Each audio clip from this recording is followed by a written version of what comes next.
How to use a laptop as a screen for a Raspberry Pi. You don't need to buy a separate screen for your Raspberry Pi. Follow these steps. Use VLC media player to capture the Raspberry Pi screen. Next, set up VLC as follows. Open Capture Device. Capture Device. Direct Show. USB Video. This is the device I use to capture the screen via USB. It's quite inexpensive. HDMI video capture. Input HDMI. Output USB. I leave the device link in the description. Continue setting up VLC as follows.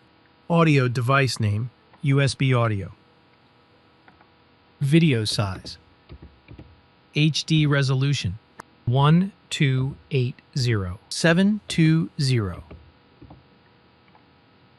HD resolution, advanced options, aspect ratio.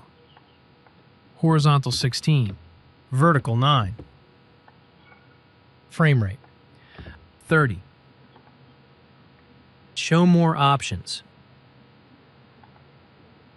Caching, 0 milliseconds, play.